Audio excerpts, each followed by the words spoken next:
Hey everybody, John Jones here with Kandjrefining. I'm just going to go over a few things with shipping. When you're shipping in jewelry to us here at Kandjrefining, we just ask you to do a certain way and keep up with recording all the information that's necessary to give us a good estimate. So basically what you're going to need here is you're going to need a bubble mailer or something of adequate value here. Bubble mailer or bubble wrap, either one will work just fine. I recommend bubble mailers. It seals and it's good and reinforced. It doesn't open very easily. Also, you're going to need a inconspicuous mailing container, such as the priority boxes, the small priority boxes, or whatever size box that you're going to need to use for the size of you're also going to need a label slip. So this is a slip that holds the shipping label, which I'm pretty sure you're familiar with. That just keep it really good and secured. So basically what we're going to start off with here is you want to have you some paper and a scale. So we're going to use a scale here today to weigh out the materials. So you want to go through all the material that you're going to want to send to us, and you're going to want to separate it out, classify it into what the actual material is, whatever the precious metal is. So if you're going to send silver, have only silver on the weight. Record it on a piece of paper what the weight of your silver was, okay? And then you'll move to the weight of your gold material. Record on that same piece of paper the weight of your gold. After you've recorded the weight, go through and record how many items you had. So if you were sending silver, you would have had 4 silver items that would have equaled out to that weight, and so on and so forth with any material that you're going to send. Really, after you recorded all your weights and your item quantities, you're going to want to take the piece of paper that you recorded your weight on, and you're going to want to make a copy of it. So now that you have 2 copies, so take the copy that you made, and you're going to send that copy in the bubble mailer with the weight of the material. So all this material that you have, quantity and weight, and what type of material it is, needs to match the paperwork. Okay? The other copy, please keep for yourself. You're going to keep that so that whenever we return anything or have any phone calls to exchange any type of messages as far as what the information is on the value of the material that you sent, you have a record, we have a record. Okay? So after you've done all that, you're going to take your materials and you can put them inside of another small Ziploc bag, a sandwich bag or something that will close up, and put all the material inside the bubble mailer. Okay? Take the record that you made, the copy, put it inside the bubble mailer also. Okay? Seal it up. Make sure that everything is good and sealed.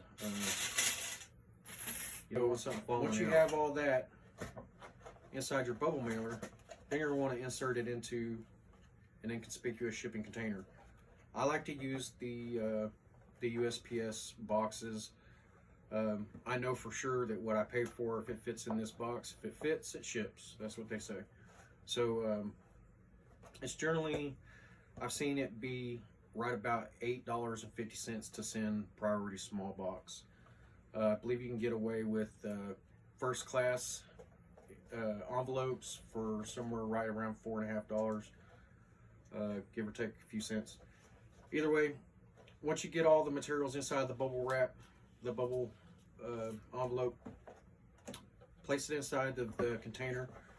You're going to want to take some other shipping packing material, bubble wrap, paper, anything that's going to actually take up all the space, the voids, fill in the voids of the material that you have inside here.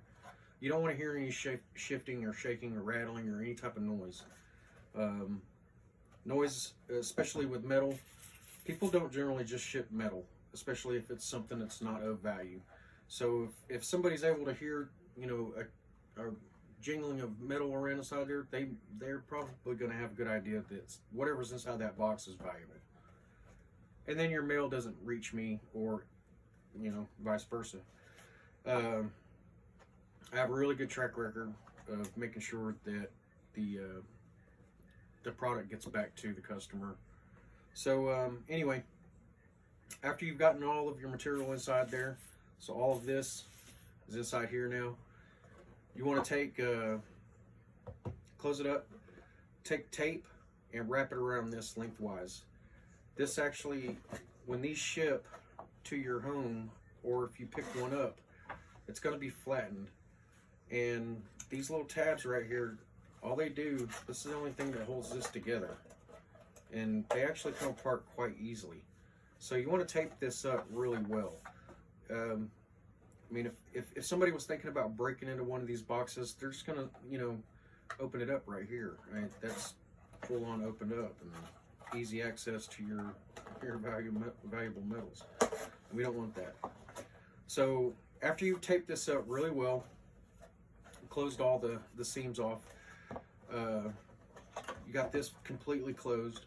Now you have a side where all the stamping material, all the stamping logos and all that are at. And then you have a side right here where you have some labels come on a sticky backing, so you just peel the backing off and just put it on here. If you're using that, that's fine. I like to use the clear slips, and we'll place it on there. And as you can see, if I turn this around backwards, if I can get it to cooperate here, if I turn around backwards, you can see that it has overhang where I can fold this. I can fold this over all the way around the box, everywhere.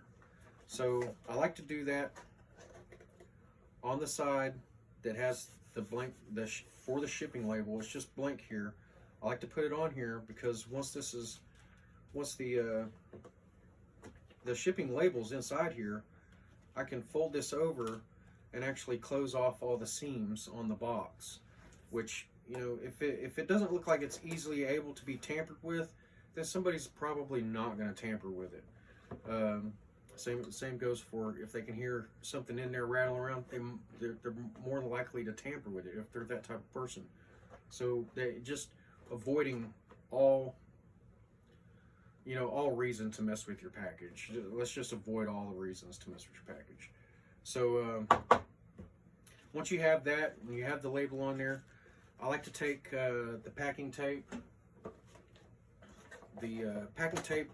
and go around the entire spine of the box.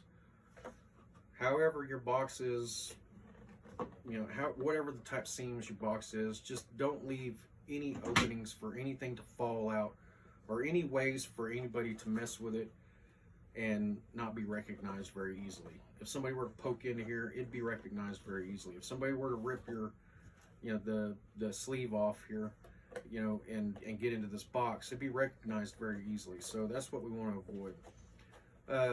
Once you've done that, you got the label on there.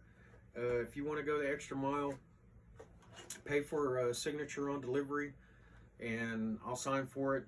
We'll have your package safely here at the shop, and there won't be any mishaps. And if there are, you'll know about it. You'll know if it made it here or not. That's the big thing. I personally always pay for signature upon delivery. It's a good reassurance for me, and it makes me feel better knowing that you got your product. So with that being said, you just send those packages in, and we'll get them out to you, or we'll refine it for you and get your product back out to you however we got to do it. And until then, kandjrefining.com.